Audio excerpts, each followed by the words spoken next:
In our culture, the resilient woman is both admirable and held at high honor, but it doesn't always feel so honorable, does it? Being the one who is everything for everyone else can be heavy. And as the quieter one, everyone thinks you have everything all together. But inside, you feel as if you are losing yourself in the process. I believe that you too can have a life that is both purposeful and fulfilled, even as the resilient woman you are. Her authentic journey, this is a personal journey of mine, and I go before you, sharing what I wish I had early on, having the conversations we rarely speak of, and sharing lessons, learn and unlearn, as I let go of striving for a life that I thought I had to live, a life that resembled those strong women before me, to then build a life that is authentic to me.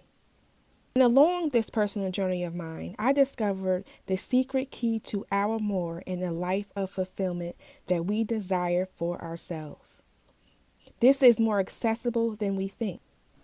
And it begins by becoming true to who you are, not who you've had to be. So come along this journey of finally walking into the fulfilled life you were meant for. Well, you're probably wondering, who is Navasia? Well, hi, I am Navasia Collier, and I am a woman of compassion, a soon-to-be wife, a mother of 3, a daughter, a sister, and a friend. I am usually the quieter one that you can find in a room full of extroverts, with a passion for your story and seeing the world through your eyes. I am the founder of Her Authentic Journey, where I speak and empower my fellow strong and independent women in seeing and believing better than your circumstance and better than what you've been through. In fact, the key to the more that you secretly desire and want for yourself and in life is unlocked as you become true to who you are, not who you've had to be. Now, I come from a long line of strong and independent women who took care of everything and everyone, and to me, quite honestly, it seemed as if they did it with so much ease. As the eldest of 5 children within the household, and enduring my own set of traumas and becoming a teen single mom, I found myself naturally following the footsteps of those women before me. If I am honest, I secretly held it as a badge of honor. I found myself starting and stopping ventures that I desired for myself due to my responsibilities. The many of failed relationships that I had, the hiding and masking and protecting in order to just make it through. I thought that on the other side of each and every storm that I faced, that happiness and fulfillment was waiting for me. Well, it never did. Because I am a good person with a good heart, I felt the more that I took on and the more I can handle would be the greater happiness as a result. It never happened for me, time and time again. In fact, the definition of fulfillment is happiness as a result of fully developing one's character and abilities. Which means that happiness is found from within. That as we grow and as we evolve into our true authentic being, that is where we find happiness and fulfillment. Let me ask you, how many times have you felt like you were meant for so much more? I felt guilty for loving and appreciating all that you have acquired and that you have all around you, but you still have this emptiness from within. That was me. And it was in the midst of those very feelings where I found myself in my defining moment. On October 4th, 2020, in the midst of this craziness of the pandemic, I found myself in the rain without an umbrella kneeled in front of my grandmother's grave, crying and praying to her and to God for the very first time, asking for help.